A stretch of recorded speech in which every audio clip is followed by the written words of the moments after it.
Välkommen, Svekiatvike, Kalersirtate, Miresavini, Vitete, Eurovision pals. I'm gonna try and learn the welcomes of every single Eurovision language by the end of this. The pronunciation is probably gonna be a struggle.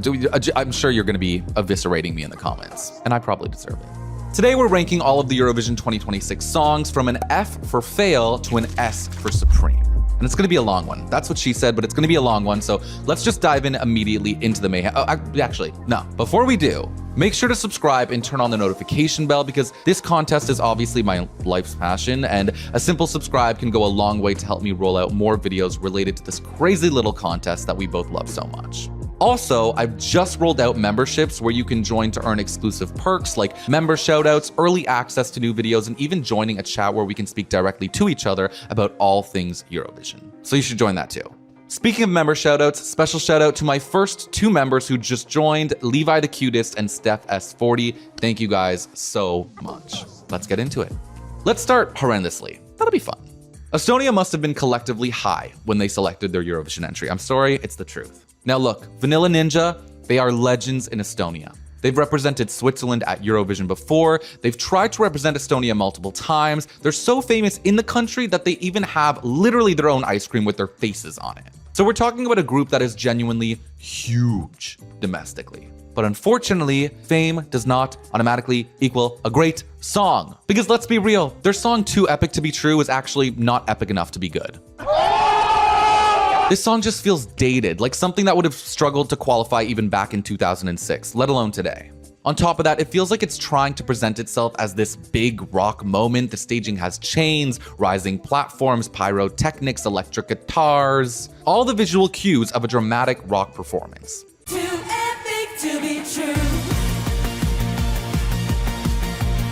Too epic to be true. But I've said it before and I'll say it again. When you actually listen to the song, it sounds like a 2000s Disney Channel theme song. There's this very strange, sanitized rebellion energy to it where it wants to feel edgy, but sonically it is so safe, so predictable, and almost bubbly, ?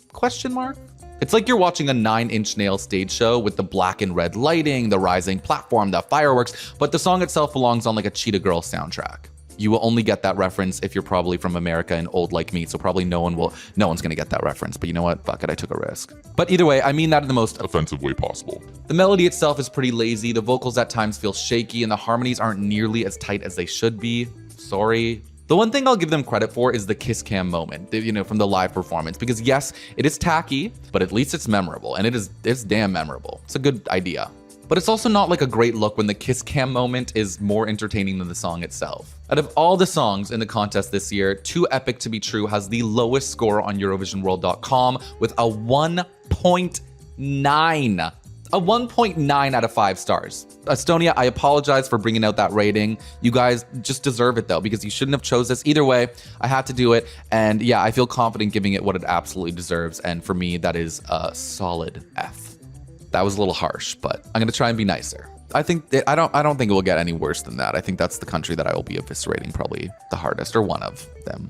Next up, we have Montenegro with Nova Zora. Another song with the word Zora in the title, but I can tell you I like this one a lot more than the other one.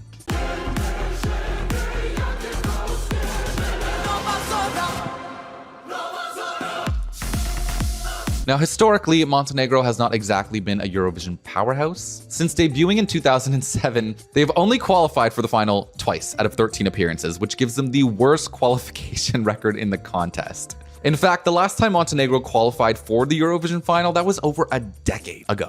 Not even Slavko and his long-ass ponytail could qualify for the final. But I am confident things will turn around this year. Even though Montenegro is currently dead last in the odds to win Eurovision, which is a crime, and they're only in that position because it's Montenegro, and if it was any other country like Sweden or Italy, they would be much higher, but as we know, some countries consistently get shit on even if they send quality, but that's just Eurovision, isn't it? I still have faith. Montenegro has decided to send what I can only describe, and I think this is a lazy comparison, but I can only describe it as a Lady Gaga of the Balkans. First of all, this is genuinely my favorite Montenegrin entry ever, which is saying a lot because a Dio exists.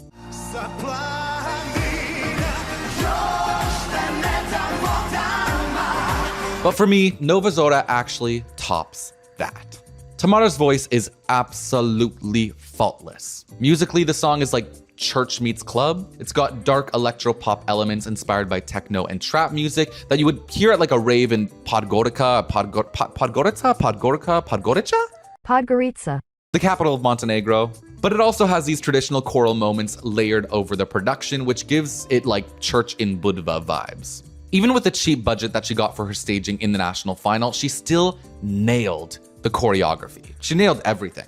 The choreography was incredibly tight, slick, intentional, expressive. Overall, Tamara is just a complete powerhouse on stage, from her voice to her dancing to even the smallest details like her expressions, where you could just tell that she absolutely loves her song because she's fully embodying the story of it through every action on stage.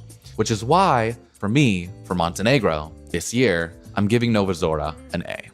Next up is Serbia, who in my opinion are basically sending Dracula to Eurovision. I feel like people might come for me for that, but like that's not a criticism.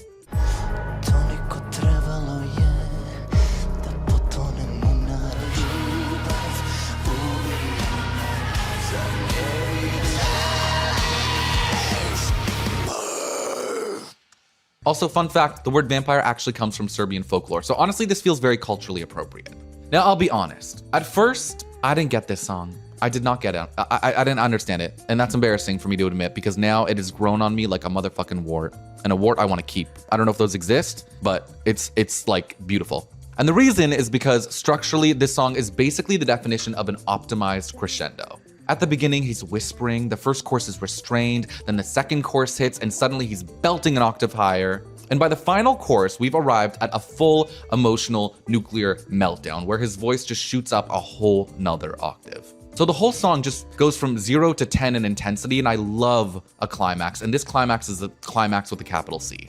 Those final screams trigger maximum serotonin overdrive in my brain. Lyrically, it's about a one-sided love, with lines that roughly translate to, "This one-sided love is killing me. Don't you see how much I'm breaking? The more I give, the less I have you."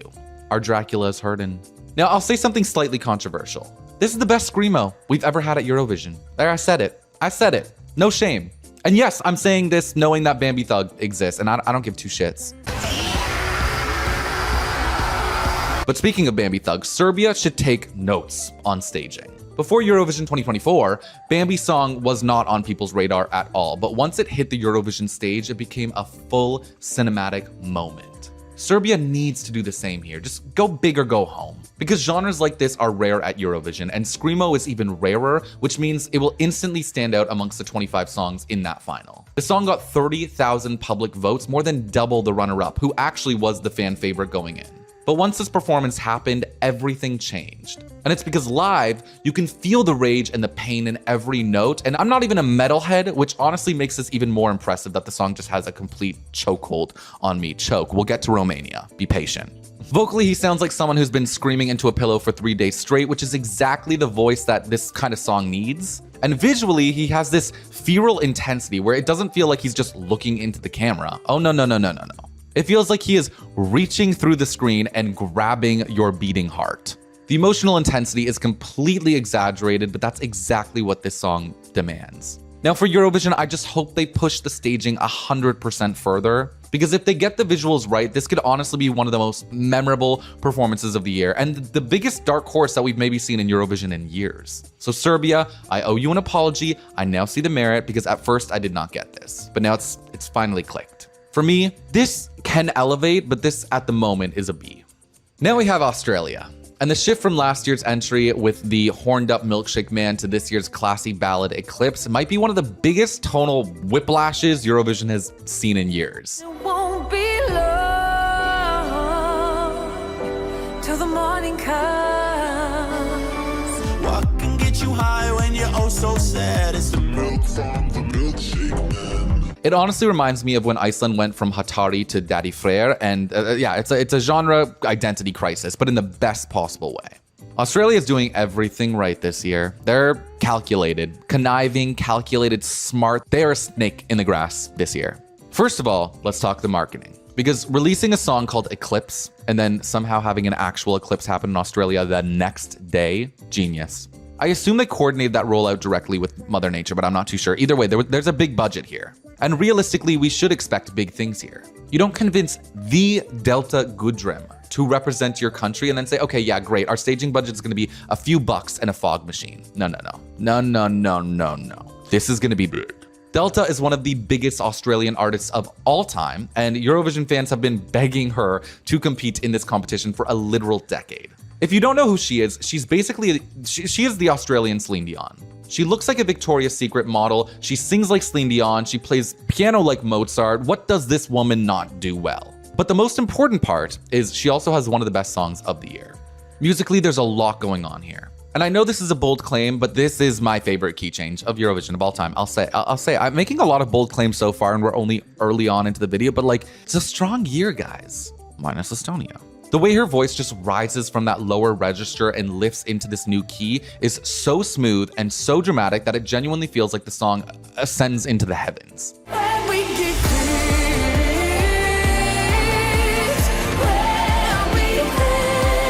Then there's that bridge where everything just strips back and suddenly we get this beautiful classical piano moment. It almost feels like a mini concerto dropped into the middle of a Eurovision song.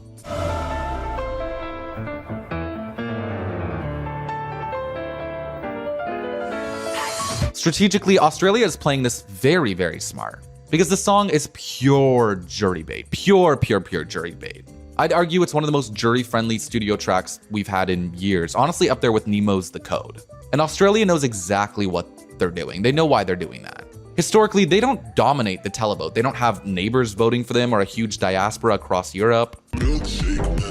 So leaning into the juries is the correct strategy for a country like Australia if they actually want to play the game to win. In a contest where people love the cha-cha-chas and the Euro papas of the world, which are great, this song truly reminds me that sometimes pure musical quality still wins. You've got swirling strings, orchestral drama, layered vocals, and Delta's voice just sitting right at the center of it all. Epic, emotional, incredibly polished, and for me, amongst the strongest Eurovision songs that we've had in years. Which is why, for me, Australia, this year, big shocker, gets an S. Next up, we have Ukraine giving us maybe the longest note in Eurovision history, question mark.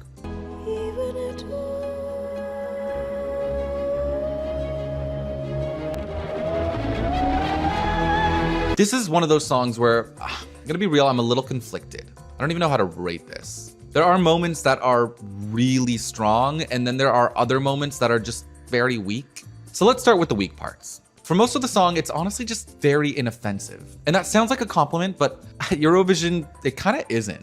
Like, the chorus is cute, but that's kind of it. On top of that, the lyrics include awkward rhymes and unnatural actually, I won't even say awkward. I like very awkward rhymes and unnatural phrasing. When we oppose our fears and turn all our woes to cheers, like not a single native English-speaking human on this planet speaks like that or writes lyrics like that either. The lyrics genuinely read like 1600s English, something that Shakespeare could have written where it's nearly impossible to understand what is trying to be said in 2026. Green into rust, trust in the change, everything fades, be that as it may, red into dust, cut from the branch, leaves in the flames, nothing is safe. Like, what?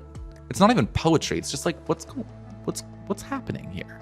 Now, having said that, there are some really interesting moments in this song. For example, after the chorus, there's this cultural breakdown section where she switches into Ukrainian, and that delivery suddenly feels a lot more emotional and intense.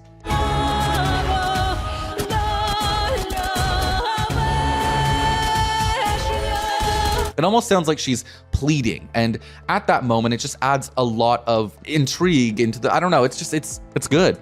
And then there's that big vocal climax where she not only holds a note for like 30 seconds, but she vocally ascends into her whistle register, which is a powerful moment that juries absolutely will latch onto. But overall, although there are some strong moments that televoters will remember, the song as a whole is just pretty inconsistent, and I can't imagine many people running to add this to their Spotify playlists. So I'm gonna give Ukraine a C. Yeah, that feels right. Next up, we have Latvia. And this entry is actually one of the heavier songs in this year's competition.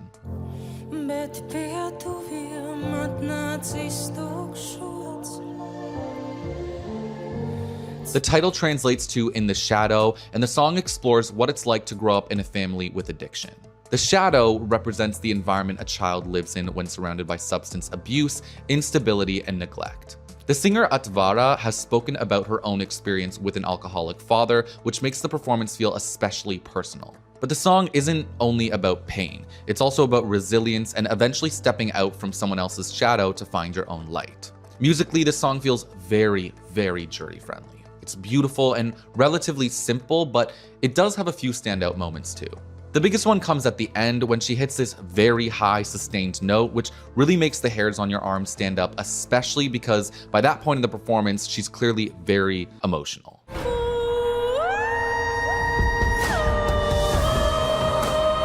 You could see it all over her face. By the end of the song, it almost feels like she's on the verge of tears, which makes the whole performance as a package just feel incredibly raw and authentic. It's honestly one of the very few Eurovision songs in the last few years that has actually made me feel a little verklempt, like on the verge of a breakdown. Now, staging-wise, this is where the performance really elevates itself. Behind her, there's a shadow of a young girl swaying and jumping in the background, representing her childhood self. And then towards the end of the performance, a glass shatters into a million pieces, and the shards appear to circle around her as she sings.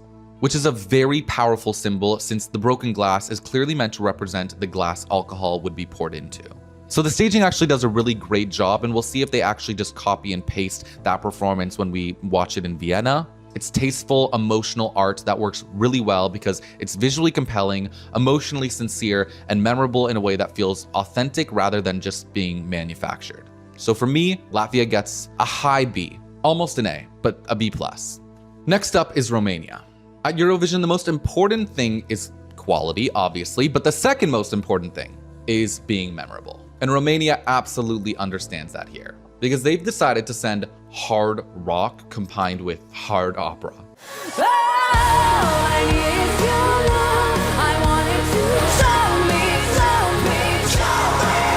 And on top of that, the song is called, get ready for it, Choke Me.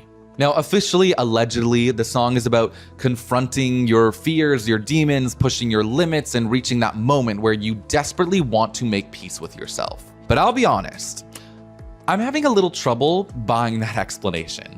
And so many others are too, because, there's a lot of controversy surrounding the lyrics, in this song, and it's been dissected by a lot of major publications, Yahoo, The Guardian, and others as well. Because when you actually look at the lyrics, which go, all I need is your love, I want you to choke me, born for you to control, love me, make my lungs explode. It's like 50 Shades of Grey, but like even more R-rated than that.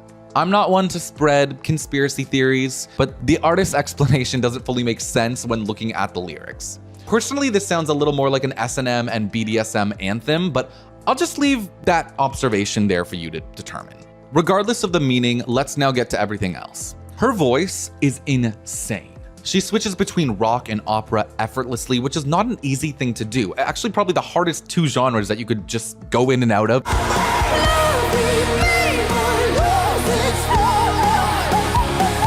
And the melodic hook,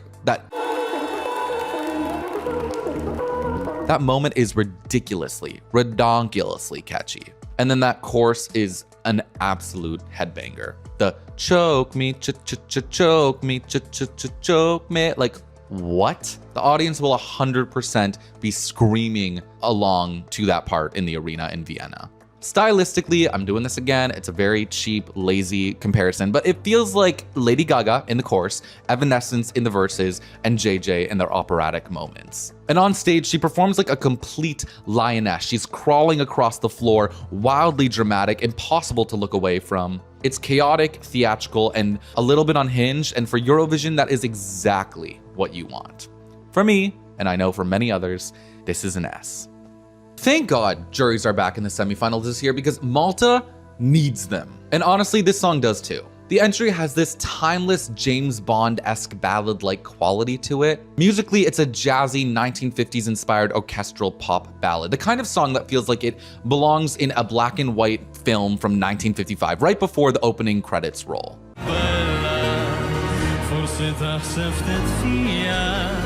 All the nights that you dance with me. And what I love is the pacing here. Near the end, the song suddenly lifts, the tempo rises, the vocals climb towards a climax, and then he switches into Maltese, which adds this extra emotional intensity to that moment. It's also worth noting that the song was recorded in Bulgaria with the Bulgarian Symphonic Orchestra, which helps to explain why the orchestral elements feel so rich and cinematic in this song. And the staging, I mean, don't get me started on this staging. It's not just Eurovision ready, it is Eurovision winning ready. From the rose petal tornado to the more intimate spotlight storytelling moments with the dancing shadows, everything about this feels incredibly tasteful and deliberate.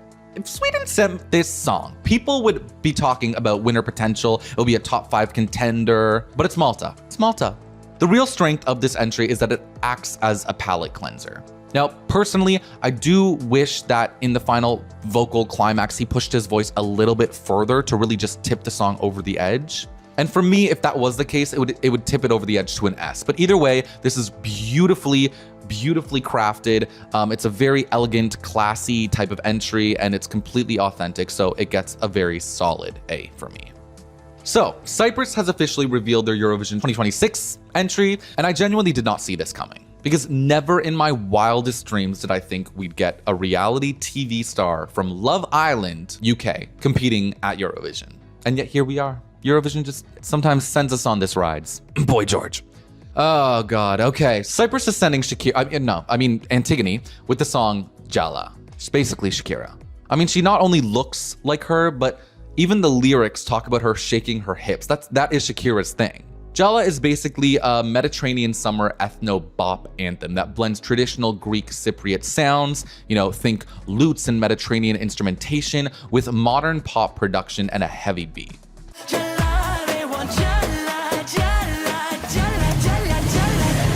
The beginning of the song immediately grabs your attention with pretty much just her voice, and it feels really intense and dramatic right from the start. Shake my hips to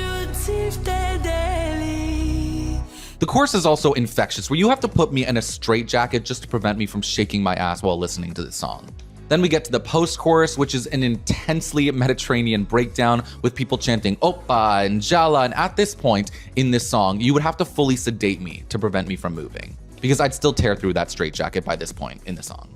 On that note, there's massive potential for impressive choreo and pyro during this moment, which would really elevate this package. Overall, I'd say the strongest sell of this is the fact that the Eurovision audience loves to see a country offer quality while also displaying their culture on stage, and this checks that box to the nth degree. However, I do have one criticism. By the final chorus, it kind of just flatlines. It's basically the same chorus as the first chorus, and I was really hoping for some extra, maybe impressive vocal lift or some creative new instrumentation to push it over the edge. Because right now it builds nicely, but it never fully explodes. That being said, I can't complain too much about our Cypriot Shakira here. Antigoni's got tons of personality, the production is slick, and the overall vibe is very summery and very Eurovision friendly. So for me, I'm giving so many A's. I think this is a B. Now we need to talk about Denmark and their singer Zora. Denmark chose this song over one from actual Eurovision royalty with Sissel and her song Infinity in their national final, and the fandom accepted it because this clearly is a very solid package. No meltdowns, no riots, which honestly tells you how strong this entry is. And the betting odds agree, because right now Denmark, currently it's second. We'll see where it is when this video uploads. It's currently second. It has strong potential to, I'd say, win the thing. Musically, this song constantly evolves, which keeps it very, very interesting. It starts with this stripped back eerie production with his voice floating on top, and then by the end it transforms into this chanting, bombastic, almost religious experience with hypnotic strobes and choreography that will have you fully converted to the Church of Soren.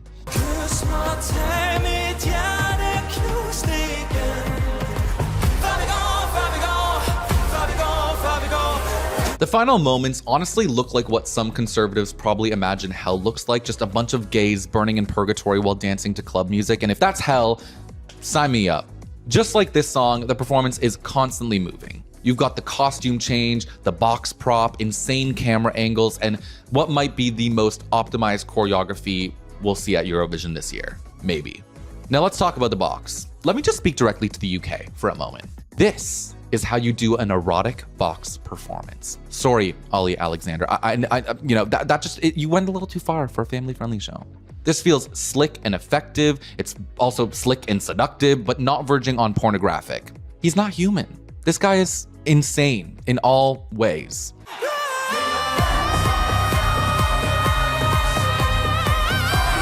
There's also that high falsetto note. One other massive benefit for me, and I know a lot of other Eurovision fans, to this song is the fact that it's only the second Eurovision entry fully in Danish since 1997. Speaking of lyrics, the translated English lyrics read like a dramatic Shakespeare. Once again, I'm mentioning Shakespeare, but it reads like a dramatic Shakespeare play on unrequited love. Kiss me, take my heart, break it again, but please say this night will never end. It's about an insatiable addiction to someone who you know is not good for you, and oh my god, if that is not relatable to Sean in 2019, I don't know what is. So when you combine the vocals, the staging, the musical journey, and that intense final 30 seconds, Denmark, you've done it. You've done it for being a country that was so bad in this competition for so many years. And now, you know, last year was pretty good. This year, insane. You're finding your judge. So yeah, it's an S. Lithuania has decided to send the Tin Man to Eurovision. And let me tell you, the Tin Man can sing.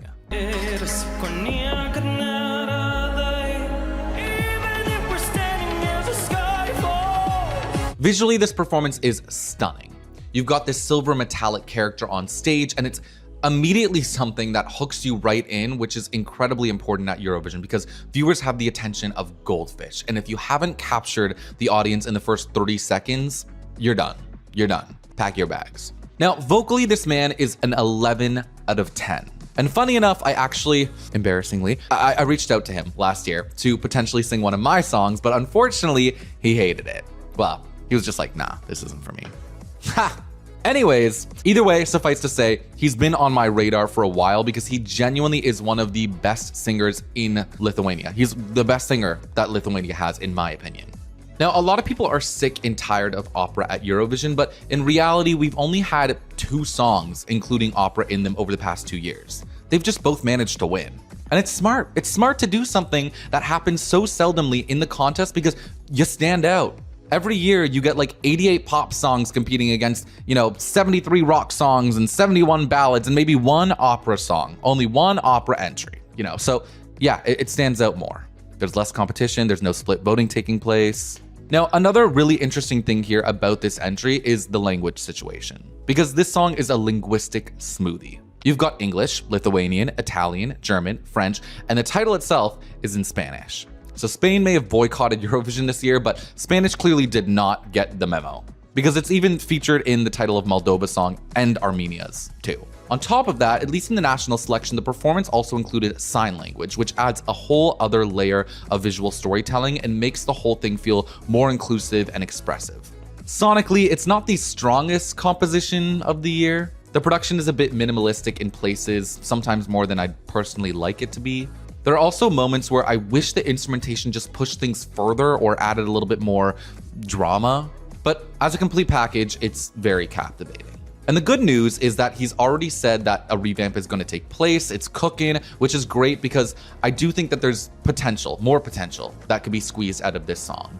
Thematically, the song is giving peak chronic depression, and that bodes well for a contest that enjoys drama. It's about living in a mad world where you don't even know who to pray to anymore, but you still have this insatiable hunger for more life, more feeling, more meaning. Definitely existential crisis vibe. So overall for me, Lithuania, they have a very solid package. Some things are stronger than others, but I give it a B. Next up is Norway, and Norway, you're not gonna like this. So Norway has selected their Eurovision entry, which I would describe as a modern day Norwegian Freddie Mercury performing a slightly budget version of a Måneskin song. I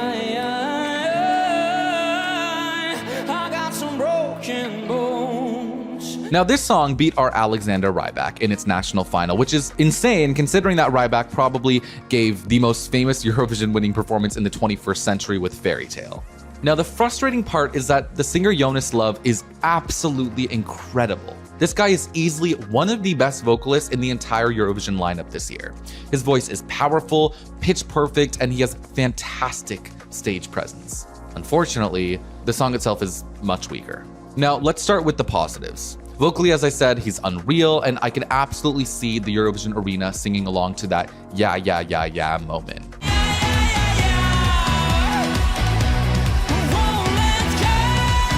But that's also where the problem begins, because the song becomes extremely repetitive. In under 3 minutes, he sings the word yeah 70 times. And you know, at first it feels like a fun audience participation moment, but by the third chorus, you're kind of just like, okay, we get it. Yeah, we get it. Musically, the song also never really builds into a big Eurovision climax. It just repeats the same idea over and over without giving us that explosive moment where the audience thinks like, I need to vote for this. There's also a key change near the end, but he doesn't even sing over it, which might honestly be one of the most unnecessary, underwhelming key changes I have ever heard.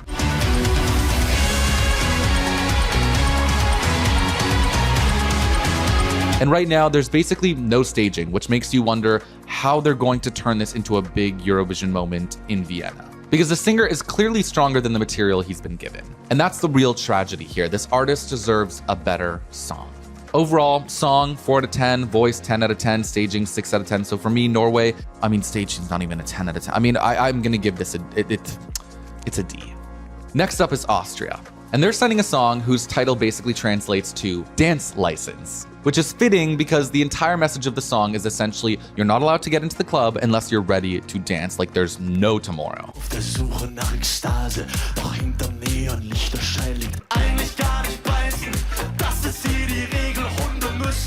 Musically, the vibe reminds me a little of The Roop from Lithuania, but unfortunately, it feels like The Roop with their weakest song ever. The performer is only 19 years old, and vocally he's actually not bad at all, but the production is extremely minimal. For most of the song, it's basically just bass and percussion, with maybe a few synths sprinkled in here and there, and overall, it never really develops into something more exciting.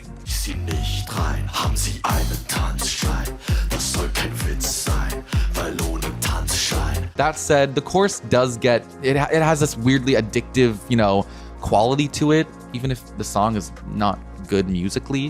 One interesting detail is that this is Austria's first non-English Eurovision entry in 10 years, and the last time they did this, it was in French. And honestly, it's still probably better than their last German language entry, which somehow managed to beat Conchita Wurst in their national final back in 2012, I think? Woki Mem de Pupu. Horrible song. There's a piece of Eurovision history that you might have not known. But overall, the song just feels too minimal and underdeveloped to really be competitive. So for me, Austria gets an F. I'm sorry.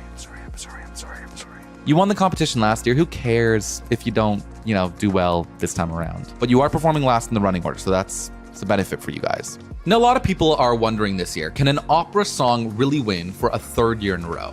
And I'm fairly confident that that's not happening. Is she an absolute prodigy at just 17 years old? 100%. Is this song an impressive love child of Barbara Pravi's Voila and JJ's Wasted Love? Absolutely. But she's better than this song.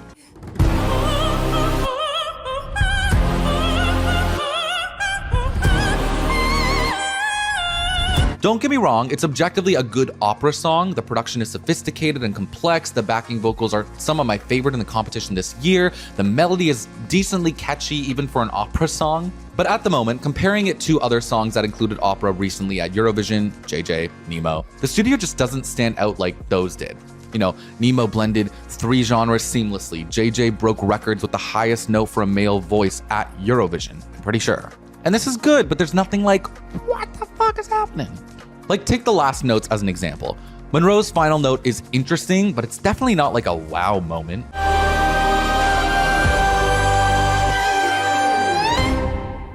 And then there's JJ, whose final note raised every hair on my body.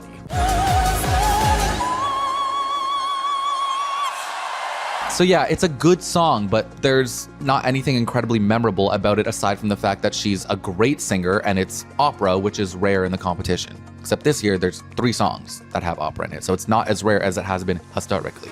Also, given that France has already lost the challenge for them to not include Paris or the Eiffel Tower in the music video lyrics or LED screen at Eurovision, since the Eiffel Tower is in the video and Paris is mentioned in the lyrics here, I'm already fucking annoyed.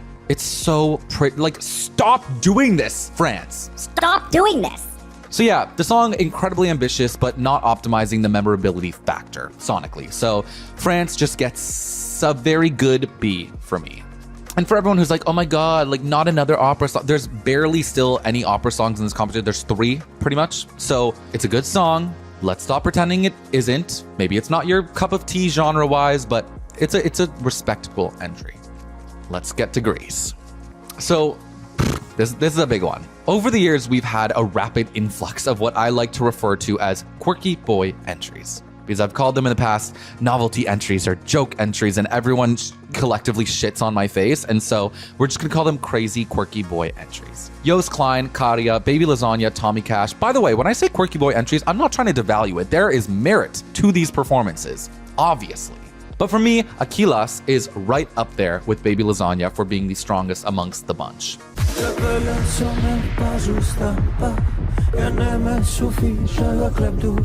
Firstly, Akylas can actually sing well live. And no shade to the other men, Joost Klein, but aside from Baby Lasagna, the others weren't exactly the strongest vocalists at Eurovision. Not even close. Joost Klein. And before you attack me in the comments, I will threaten you by playing Joost Klein's semi-final performance. You want me to? I will do that.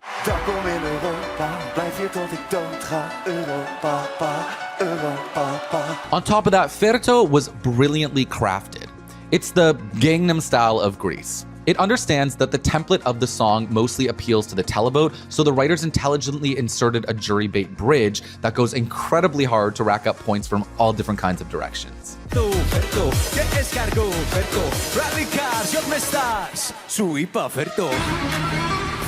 The production blends catchy Greek melodies and traditional instruments, giving the song a strong national identity while also incorporating modern video game-like sounds and other innovative production choices that help to grab the public's attention. And the icing on the cake for me it's the message. Ferto means bring it, and the song touches on greed and overconsumption and the illusion it brings when people think that those things can bring them happiness. What I do know is I want Ferto to Ferto. I want Ferto to bring it at Eurovision because I think it has strong potential and can certainly land top 3 with good staging. So Greece, it's in between an A and an S for me. We'll see what happens with the staging, but I'll give it an A. Catchy as hell. Catchy as hell. Sweden is sending Felicia with the song My System, and I can tell you right now, I cannot get this song out of my system.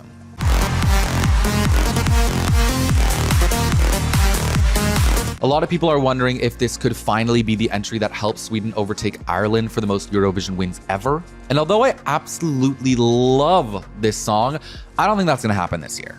One year it will happen because Lord knows Ireland, listen, they're either not in the competition or they're failing at the competition. Sweden will overtake Ireland one day, but this probably won't be the year. Because unlike Finland this year, this song isn't as universally accessible. It doesn't appeal to all regions of Europe, all age demographics, but no matter what anyone says, it is slick, sophisticated, it's a great EDM pop number with possibly the dirtiest beat drop Eurovision has ever given us. No, I can't get you out of my system.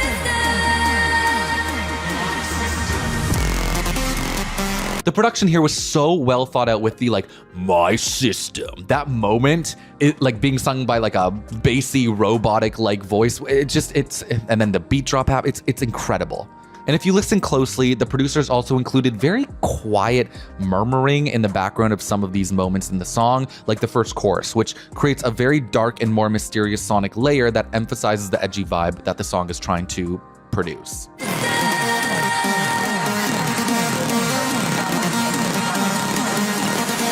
It's those little, very, very, very minor details that go a very, very, very long way. Her vocals are also flawless, the choreography is tight as hell, the staging is incredibly polished, everything about this performance feels optimized. She even starts off in a bedazzled COVID mask and then takes it off at the end to reveal sunglasses, which sticks in people's memories, even if it's not the most gag-worthy shtick. So yeah, this is likely our most radio-friendly song of the year, and it's been optimized in pretty much every single way. So for me, I have to give it credit where credit is due. Is it gonna get Sweden a win? Probably not, but this is an S.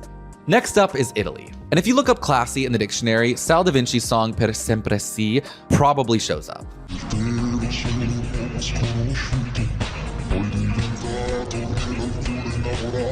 Now yes, the song sounds like it could have been released in 1976, but for me, it is so good that it doesn't even matter. Structurally, it's very easy to follow, and even if you don't understand Italian, there are moments that are so catchy, the audience will absolutely be singing along.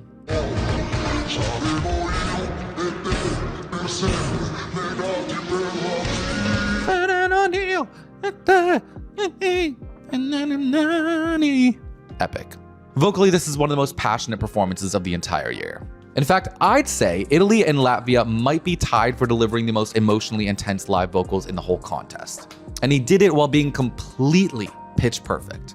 Musically, the song also stands out because of its upbeat big band energy, which we're not really seeing anywhere else in the competition this year. So immediately, it's carved its own lane. And if you are a romantic, the lyrics might genuinely make you propose to the nearest person beside you. Because the song is all about lifelong commitment, choosing someone forever despite all of life's ups and downs. And when you look at the translated lyrics, you know, the ones that go, it will be you and me forever, bound for life, because without you, nothing is worth living. There's no point in living. With my hand upon my chest, I promise you before God. That is a translated lyrics. Like, damn. That gets me in my feels. Now it may be easier to understand why this is my favorite Italian Eurovision entry since 2015. And yes, I know Måneskin exists, but did you hear those lyrics? For me, this is pure gold. And finally, one more detail that I love. This 56-year-old crooner, who somehow looks 36, performs the song not only in Italian, but also in Neapolitan. And it's actually the first time we've heard this language at Eurovision since 1991, which earns a few extra brownie points from me. So after years of getting bullied by angry Italians online for disliking their Eurovision songs and saying they could take a shit on stage and Europe will still eat it up and reward them points at Eurovision, I am finally proud to say that I will no longer have to endure their abuse, because for me, this is an S, and I will take my W of having no more abuse. I'll just get it from other countries, I'm sure. Let's get to the United Kingdom. It's incredible how every year the UK manages to sing its own Oh wait. This year, the UK is singing in German? If only there was a language that I could count in that would make me feel better. Listen, the last few years, the UK has been ambitious, and yet they've still gotten crappy results, so maybe it's time that they give up and just rhyme pepperoni with okidoki. On one hand, people can interpret the UK's entry as lazy, but I actually think it's refreshing to see them do something completely different. With that being said, I'm not obsessed with this different. For me, the song stands out in the lineup because sonically it's unlike anything else that we're getting this year, but I just think that the instrumentation and the melody don't feel particularly interesting. It's kind of just happening. If anything, I think it's a little bare and emptier than I'd like the production to be. With that being said, I do think the chorus is super sing-alongable, and I can see the audience in Vienna shouting at the top of their lungs, Eins, fein, drei, during the chorus. For me, the strongest part of the song is the end, and I'm not saying it because it ends. I'm saying the end when the tempo increases, the synths get grittier, and an additional level of instruments and, you know, that they all start being created into the mix.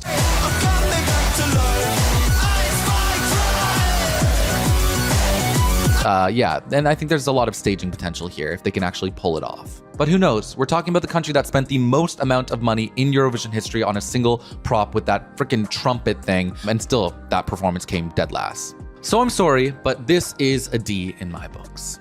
Next, we move on to Bulgaria. Now, Bulgaria is sending Zora with Bangaranga, the funnest title of a Eurovision song ever. And listen, Nemo just proved at Eurovision that you can blend genres and vocal styles, but only if it's seamless. This song changes tempos like 3 different DJs are fighting over the aux chord.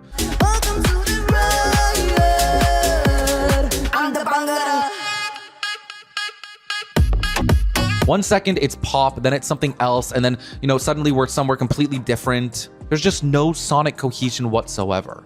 And that's the frustrating thing, because Zora herself is fantastic. She's basically the Bulgarian Dua Lipa. Strong voice, huge stage presence, the whole package. But the song feels like 3 completely different tracks just crammed into one. Each individual part is catchy, but together it's like someone took paintings from Da Vinci, Van Gogh, and Banksy, glued them together into one collage, and somehow made it look cheap.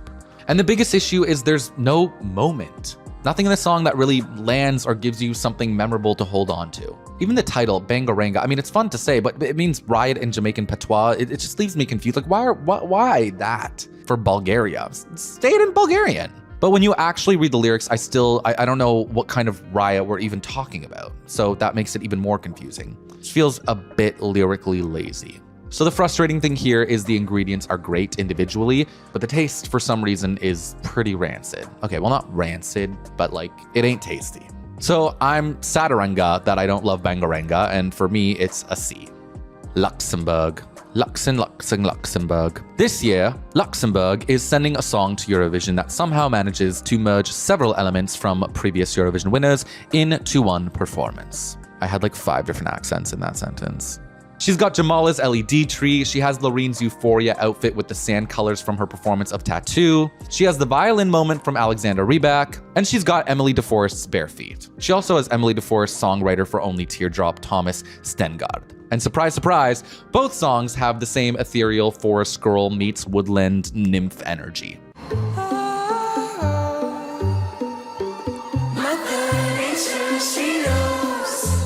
So the question is, can she win this too? And the answer is, she's more likely to win a lawsuit than the contest because this song sounds very similar to a Birdie song called Keep Your Head Up.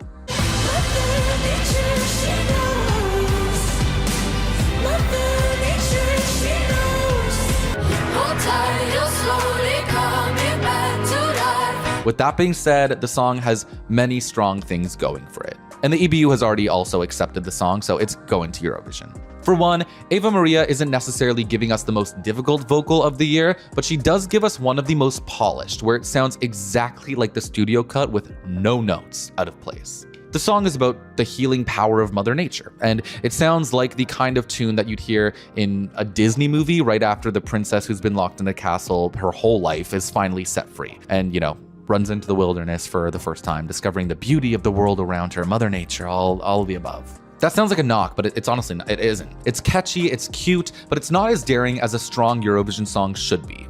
Even the violin moment, it's sweet, but it's not giving us a melody like what we got with Fairy Tale, or Finland's entry this year, where it gets stuck inside your head.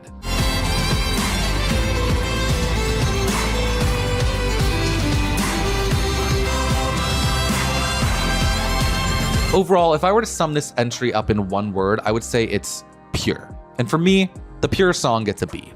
Next up is Switzerland. This year we have songs about Bella from Malta, Michelle from Israel, Rosa from Portugal, and now Alice from Switzerland.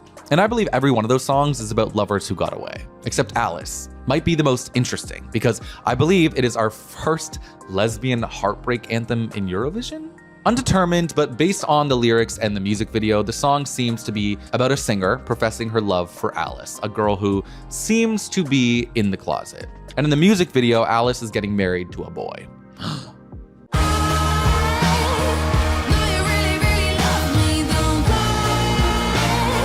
The lyrics include lines like, I know you really, really love me, don't lie. I know you gotta give it some time, so honey, don't cry. This is some hot tea.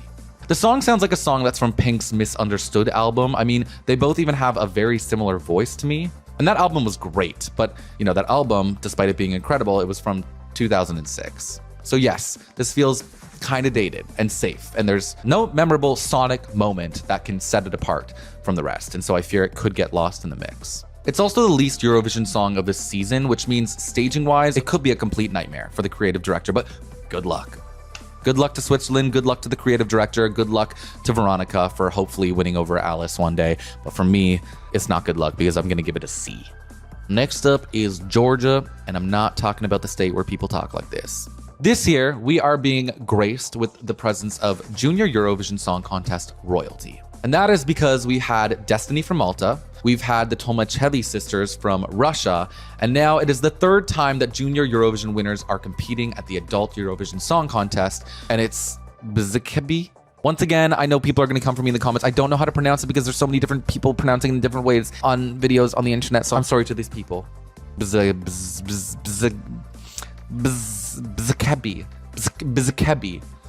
How do you pronounce this? Even the phonetic pronunciation on Google, it's like, how do you fucking, like, there's no, I don't know. I'm sorry.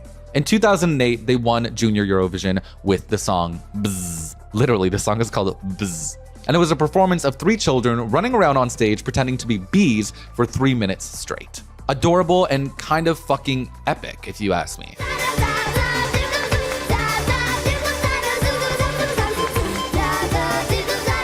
Now they're back with their song On Replay, and it is a ridiculously catchy disaster bop.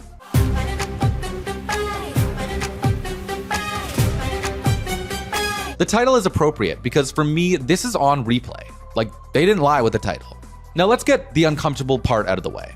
At this point, I've established and have come to terms with the fact that there is not a single English-speaking lyricist in Georgia. They just don't exist. I've made peace with that. Iru's song Echo had the worst English lyrics in the history of the contest, and this song doesn't even try to make any sense. No foreign can take me. Yeah, we rise and fall again and rise again. Wait, it gets better. Na, we go wild on my. Shameless, we tear it up. What the fuck? So, 3 incredible vocalists, a catchy disaster bop, meaningless lyrics, and an upbeat synth pop song. It's basically a Georgian Dum Digga by Kaino.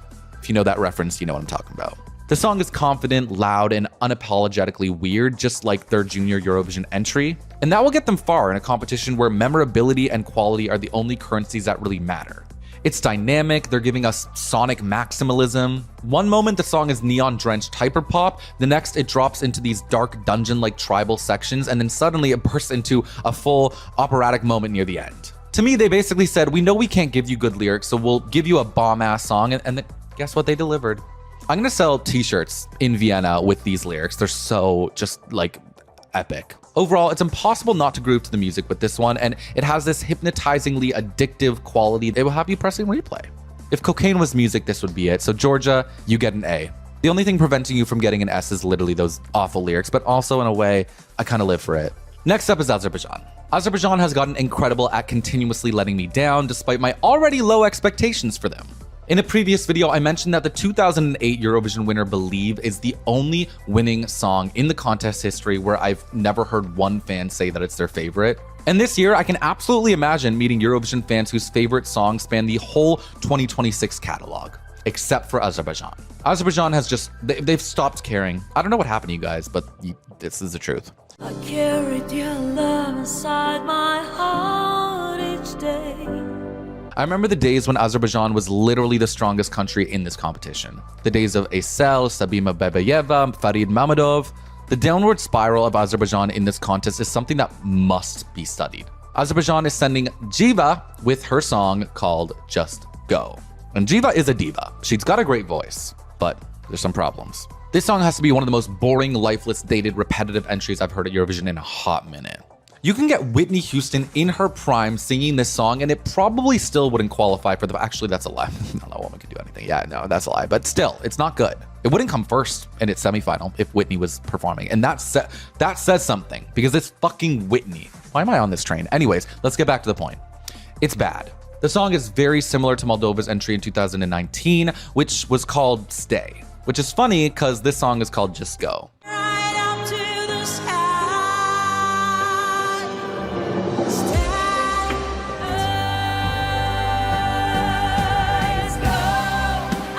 And Moldova's song in 2019, that was dated, and that was dated 8 years ago. And they still failed to qualify despite giving one of the most jaw-dropping stage performances that year, which featured the Van Gogh of live sand artists doing her thing. So yeah, Azerbaijan, I don't even know. Is it worth dissecting? There's no hope. The only thing going for this is that her voice, as I said, you know, it is strong and powerful. It has a very nice bright tone. And the fact that we have lyrics in Azeri along with some traditional instruments sprinkled in here is nice too. Aside from that, the best part about the song is that it ends. Sorry, it's an F. San Marino. Oh, okay. How do we do this? At this point, everyone in San Marino has represented the country, so we're back to Senate representing them again. No, but really, I mean, 8 of San Marino's 17 Eurovision entries have been dominated by just 2 women, Valentina Moneta and now Senit. All the boys looking back, wearing black, looking like they live on a broken heart. 'Cause baby, you're a superstar. And the last time Senit went to Eurovision, she somehow managed to bring Flo Rida with her, only to come in a disappointing 22nd place. And apparently Senit's got more influence than, hate to say it, like Jeffrey Epstein, because now she's got Boy George going to Eurovision with her. It's worth noting that he literally sings 2 lines. I mean, they just repeat themselves. And, you know, this featured Boy George, like featuring Boy George thing, he's literally in the song for 15 seconds. But yeah, hey, I mean, the woman's got pull. Now, all the European wine moms will vibe to this. I want to warn you, this might qualify. I don't know. But the rest of Europe, not a single person will vote for this if you're outside of the European wine mom demographic. Listen, this is catchy, I will admit. The production kind of sounds like Only Girl in the World by Rihanna a little bit, but like a little bit worse. And that song also, I mean, how old is that? That's like 10 years old. Specifically in the chorus, the song sounds nearly identical to actually a song called Night of Your Life by Jennifer Hudson and David Guetta.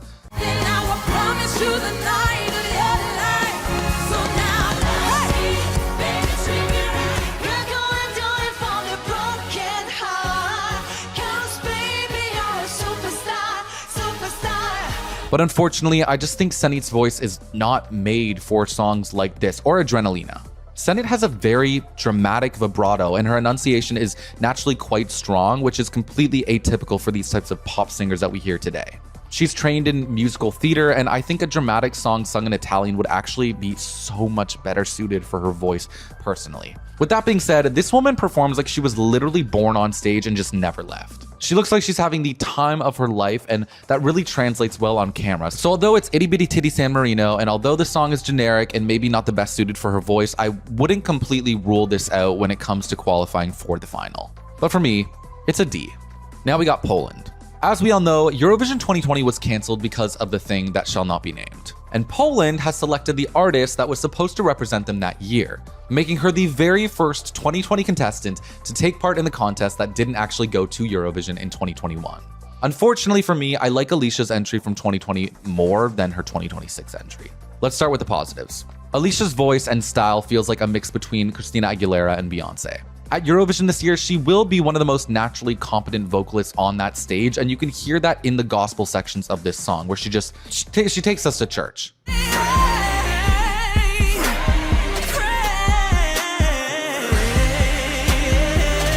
But that's really the only positive thing that I can list about this package. The rest of the song for me is kind of cringy, and I don't use that word lightly. For example, the lyrics include lines like, I'm a boss, pretty girls on top, make that money while you run with me, stay out of my way, dropping all these number ones. It just feels try hard, inauthentic, and I understand it's trying to give this bad bitch energy, but it just feels deeply contrived, pretentious, and egotistical.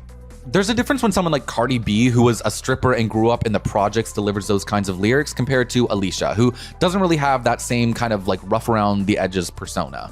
With Cardi B, the move out of my way, I'm the boss bitch energy feels believable because it aligns with how she carries herself as a person and the story that she's told about her life. But when Alicia sings lyrics like this, it just feels very performative, like she's borrowing a deeply contrived, pretentious, and egotistical attitude or persona rather than just sitting in her own truth. Some of the lyrics just don't even make sense either. For example, paving my own ways with one important phrase, pray. Pray is a word. Pray is not a phrase. Not to mention, the beat is basic and the mix between the gospel sections and the R&B moments are completely disjointed.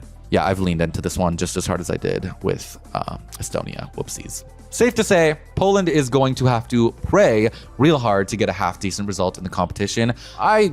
Maybe it will qualify, but for me, it really annoys me. It's not this bad sonically, but just the lyrics are like, ugh. And so for me, yeah, it's an F. I love her though. I love her voice. I hate this song.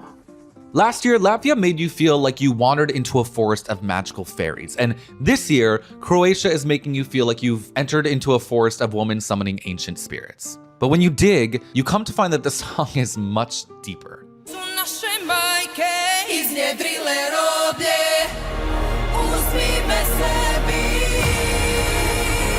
Andromeda by Lelik draws inspiration from the historical experiences of Croatians living under the Ottoman Empire, and particularly the vulnerability of women during that time. The imagery in the performance references traditional Catholic Croat tattoos known as, I'm gonna butcher this. I'm just gonna, ding, we're gonna put it right there.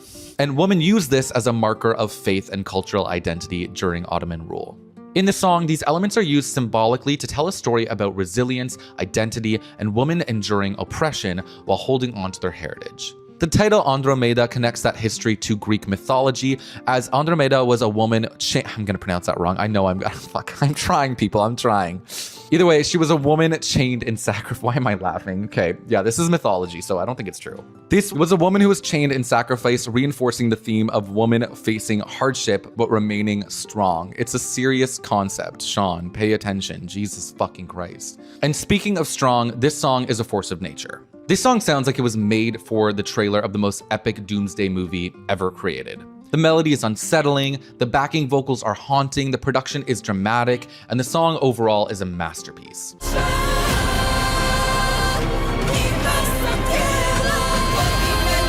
This is what Eurovision's all about. You have a country showing their culture through music, through the history, through lyrics, their emotion and their vocals, and their identity through visual symbolism.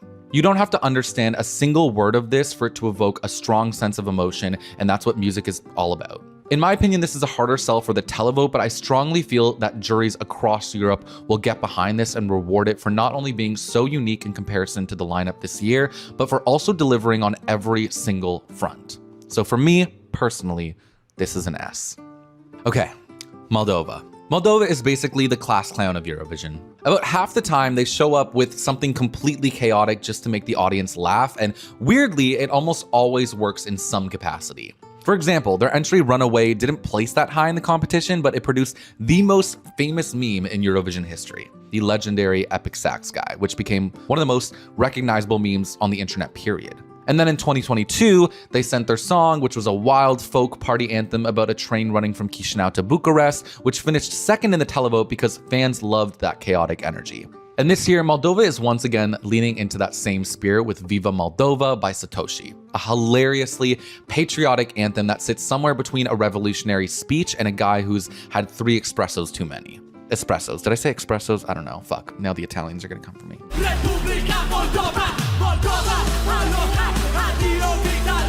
The song blends modern hip-hop and pop production with traditional Moldovan sounds, celebrating the spirit, humor, and resilience of the country. The tone is proudly patriotic, but also tongue-in-cheek, poking fun at Moldovan stereotypes, including the country's well-known love of wine, while still feeling genuinely celebratory. But what makes the song resonate even more this year is the political backdrop. Moldova has recently faced major attempts at outside influence, including allegations that networks linked to Russia tried to sway voters through large-scale vote buying and disinformation campaigns during the election. Despite reports that tens of thousands of voters were targeted with money and coordinated messaging, Moldovans ultimately reaffirmed their direction politically by re-electing Maia Sandu, a strongly pro-European leader who supports Moldova's path towards joining the European Union. In that context, the chant of Viva Moldova feels less like empty patriotism and more like a cultural declaration that the country is choosing its own path. And that sentiment clearly landed with viewers. In Moldova's national final, Etapa Națională, Satoshi didn't just win, he obliterated the competition, receiving more votes than all other 16 acts combined. In fact, you could double the votes of all the other contestants and they still wouldn't catch up to the votes that Satoshi got. Musically, the song also does something very clever. Satoshi doesn't just mention Moldova and call it a day. He weaves the country's identity directly into the sound of the track. Traditional elements like the folk flute and melodic patterns inspired by Moldovan folk music sit on top of modern hip-hop production, creating what feels like a sonic bridge between the village square and the underground club.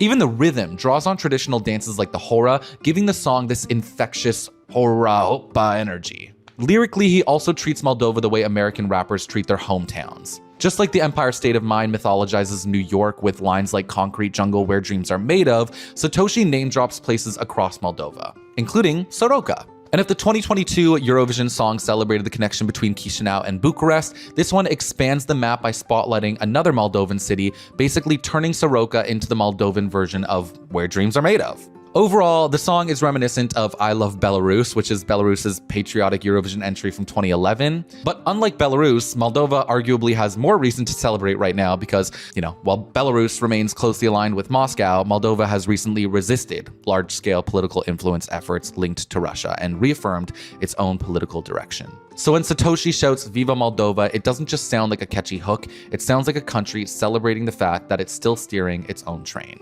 from Chisinau to Bucharest. This is an A.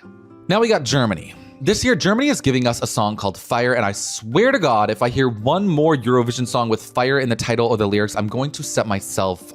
No, that's too big. I'm gonna be mad. I can't take it anymore. And just like the title suggests, the song itself is generic, safe, pop. That doesn't reinvent the wheel whatsoever. Just know that I could take my revenge. I could go out without your friends. I can fake it till I make it, But here's the thing. I actually, it's embarrassing, guys. I recognize that it's generic, but I love it. A lot of Eurovision fans are acting like this song is some kind of crime against music, but let's be honest, if this came on the radio, none of us would question it for a single fucking second. The real issue isn't that the song is bad. The issue is that it sits in the most saturated genre at Eurovision and lacks that slightly feral, chaotic edge that songs often need in order to stand out in this competition. So let's stop pretending our ears are bleeding when it comes on. It's not bad. you won't find another like me. Have we heard it before 1,000 times? Does it lack chaos or cultural identity? Absolutely. But this is polished, completely inoffensive pop. It's almost impossible to hate, actually. And the huge reason why it is impossible to hate is because of Zora Engels herself. She's likely going to be one of the most competent performers in the entire lineup this year. Not only does she have a voice on par with some of the strongest singers you hear on mainstream radio today, but she's also a fantastic dancer who can hit the notes while doing intense choreography. And that's something 99% of artists just can't do. Where this entry really needs to level up, though, is the staging. Germany needs to squeeze every drop of potential out of this on stage. Don't just give me pyro, fire graphics, and choreography like we saw in the national final. That's the most obvious choice imaginable. The brass section in this song is actually the most interesting part of the production, and pop songs rarely highlight those instruments anymore.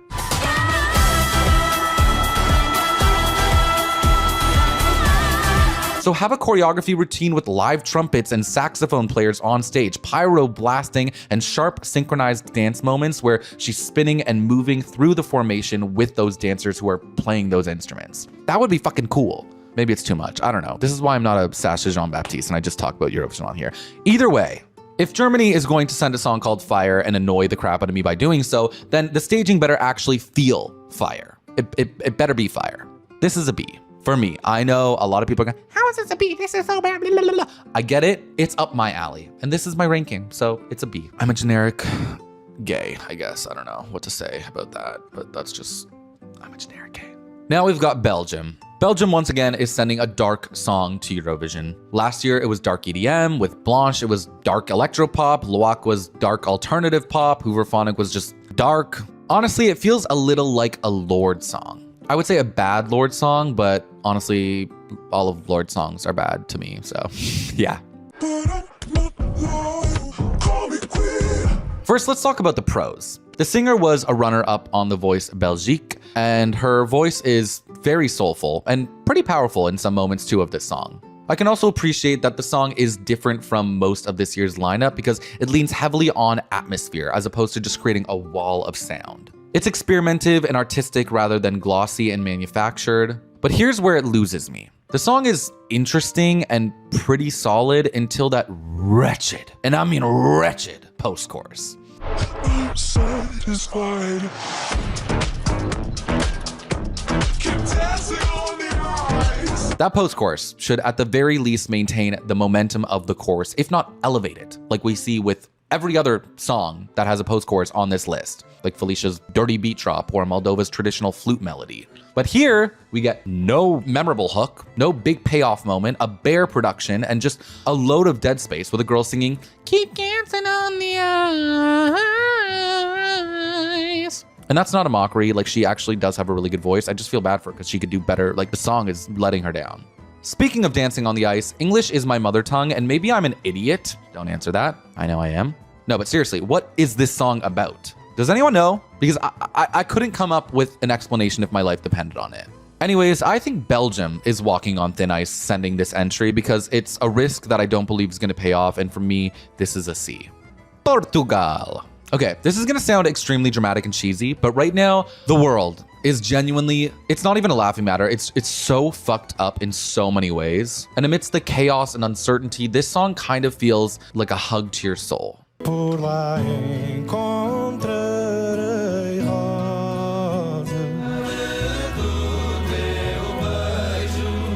It has this calming energy to it, and it feels like it's trying to regulate my very dysregulated nervous system right now. And so thank you, Portugal. You're a real one.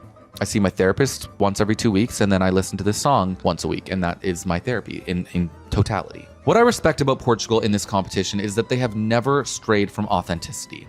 Portugal is our North Korea of Eurovision, but in a good way. It's almost as if they are cut off from the rest of the world. They have no idea what the trends are. They don't have radios tethering to stations outside of their country. They just send what they know and do best.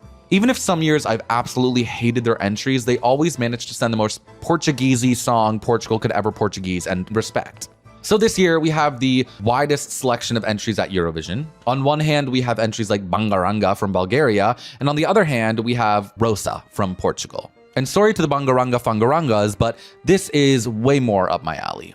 I get it, this sounds like a lullaby, and I don't think anyone can deny that. But it is the strongest, most expensive cultural flex of a lullaby that I've ever heard, so fucking sign me up. The song is a modern spin on Cante alle Tejano, which is a traditional polyphonic singing style from southern Portugal that is literally protected by UNESCO.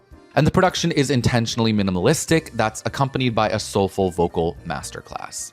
So in a sea of English language pop and other more bombastic entries this year, this stands out for all of the right reasons. It's very pleasant, it's unique, and for me, I think this is gonna elevate potentially, but I'm gonna give it a B.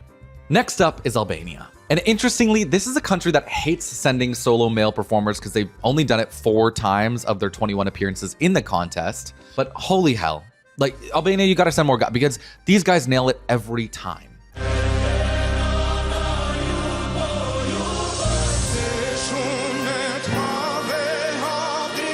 The song tells the story of a mother whose children leave home to build a better life abroad. It's about that quiet pain of migration, remembering a once lively house that suddenly feels empty and waiting patiently for the day that your children come back home. And honestly, it's a very real theme for Albania, where migration has shaped so many families. But the real strength here is his voice and himself. He is easily one of the most powerful elements of this performance. His voice has that raw, Balkan, emotional delivery that Albania often brings to Eurovision, and he performs the song like he feels every word in his blood.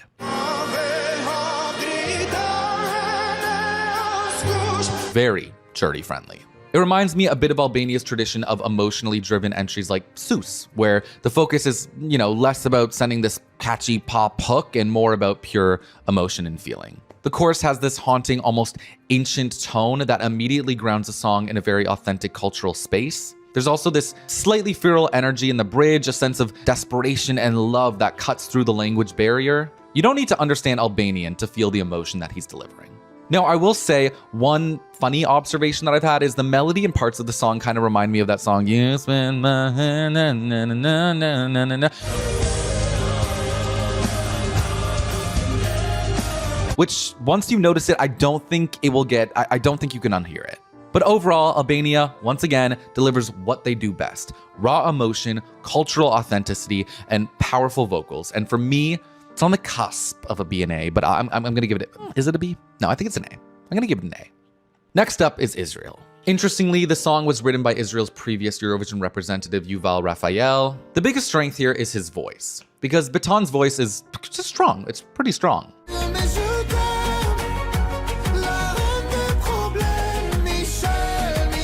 There's this good amount of rasp in his tone that gives the performance a lot of character, and he moves effortlessly between the soft, intimate verses and huge soaring bells.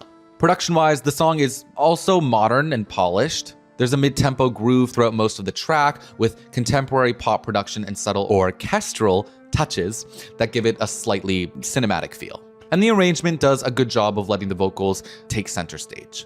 But here's my issue, and it's a big issue. Despite all of that polish, there's a good amount of things working for it, the song goes nowhere. It builds and builds, but the big Eurovision climax that this song really requires, it never fully lands, which leaves the overall impact feeling a little underwhelming.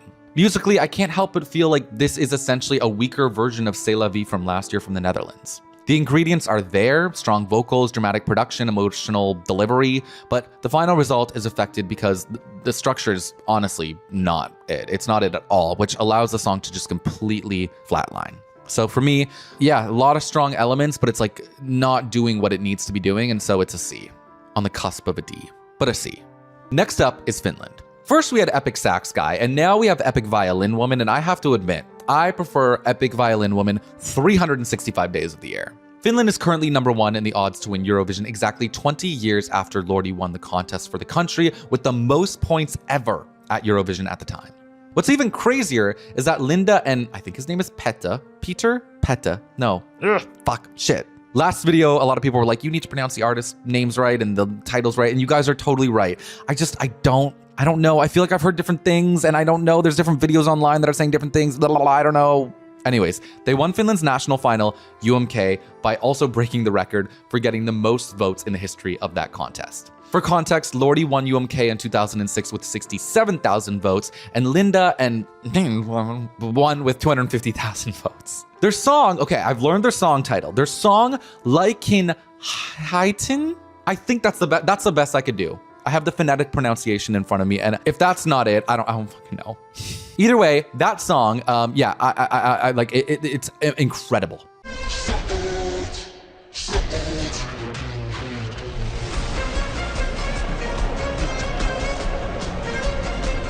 The song has this intensely aggressive elegance with the sound of that violin clashing against a modern pop production, which makes it stand out in comparison to your generic pop track. The song starts with just a simple voice and violin and gradually builds throughout the 3 minutes to end with an increasing tempo, a vocal that ascends to a pitch into a whistle note, and just intense percussion.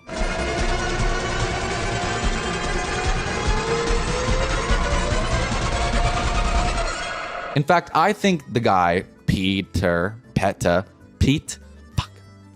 I think he may be breaking another record for the highest male note in Eurovision history because his final note even tops JJ's last year, and I think that was the record.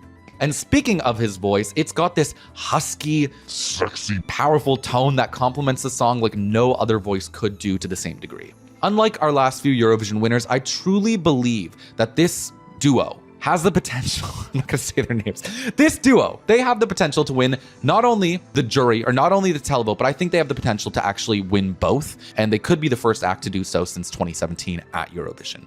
Because not only is this song unique and ambitious production-wise and vocally, which appeals to the juries, but it also is radio-friendly and has these incredible, memorable moments because of its theatrical intensity, which gives the public, you know, what they want. They gravitate towards this shit. I eat it all up. Anyways, this also benefits from not just appealing to a certain age demographic or particular voting bloc or region of Europe or whatever. This has the potential to appeal to everyone across the continent. It also doesn't hurt that they're hotter than hell. Literally. I mean, the song is called Flamethrower. There's fire all around. They are hotter than the fire itself. I guess, you know, with the incredible staging and them two on stage, like it's an eyegasm. Speaking of looks, Linda may look younger, but she's 56. So like, yeah, she would break another Eurovision record of becoming the oldest Eurovision winner in history if this does actually end up taking home the trophy, which every single betting website says it's going to at this point. Staging will determine everything, but this is looking very good for Finland. So yeah, the Nordic countries, Denmark, Sweden, Finland, are dynamite this year, just not Norway. This, I mean, it goes without saying. This is so clearly an S. Anyone who says this is not an S, I'm like confused. Like it may not be your cup of tea, but you have to recognize the incredible merit of this entry. Alrighty, we got the Czechia. You guys are now called Czechia. Yeah, we got Czechia. In my opinion, Czechia is taking the biggest risk this year because their song has the potential to come dead last in its semi, or fuck it, I don't know, maybe win the whole thing. And the reason why I'm so conflicted is because the song's biggest blessing could also be its greatest curse, the melody. For me, this has to be one of the weirdest, most freaking confusing, and yet most captivating melodies of the year.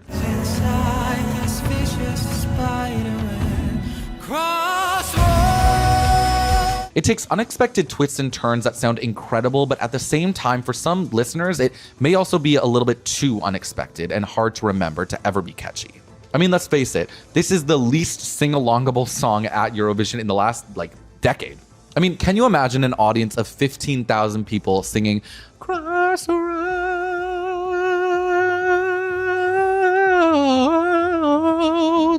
But here's why I think that might not matter. The head of the Czech delegation was reportedly stunned, saying that when Daniel sang it in the studio, the room fell completely silent due to his technicality and precision and this disarming delivery. To me, this signals that the Eurovision audience may be completely silent during the performance and just absolutely mesmerized by Daniel's talent so much that you could hear a pin drop. Sonically, this is on par with jury faves like John's Tears or Barbara Pravi. And so as a result, without a massive cinematic staging to fill those atmospheric gaps, it risks becoming like a bathroom break type of song for many people. Not me, but many people. So they need to nail the staging. They need to fucking kill the staging in order for this to actually have a shot of doing really incredible things for Czechia, which I think it has potential to do. Overall, for me, this is an A. And finally, we have made it to the end, and we are ending it off with Armenia. Now, Armenia is sending Paloma Rumba by Simon, I said I was gonna do better this fucking video. Damn, I hate myself. Now, every single year at Eurovision, we get 20, sometimes 30 songs about love, broken hearts, falling in love, falling out of love, crying in the club, crying in the rain about love. We've heard it all. But a song about the soul-crushing reality of working a miserable 9-to-5 job that slowly drains your will to live, that is something we have never heard at Eurovision. And oddly enough, this year we're getting it twice from the United Kingdom and now from Armenia.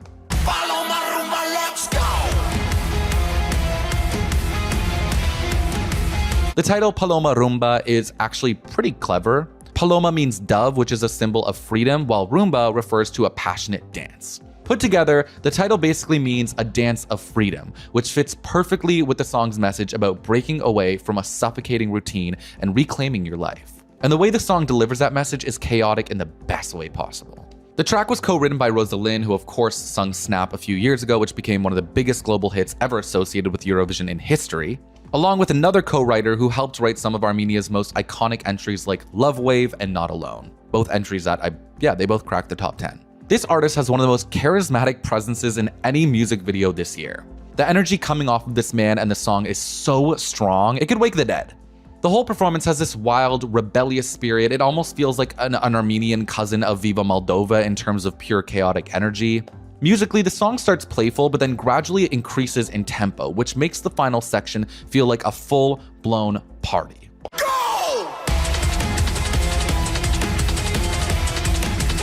Basically a high energy anthem for anyone who has ever wanted to frickin' flip their desk over and walk out of a boring job forever. And staging wise, this has massive potential.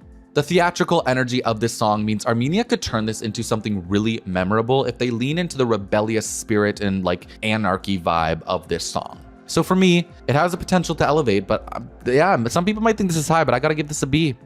Those are our songs for Eurovision 2026.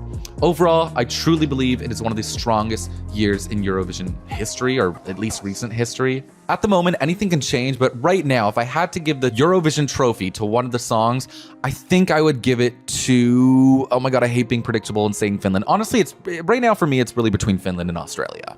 As always, in the comments, let me know your thoughts about all the different songs and your ratings for them as well. And don't forget to subscribe, turn on the notification bell, like this video, and also give this video a hype if you'd like as well. And I will see you guys very soon. Take care.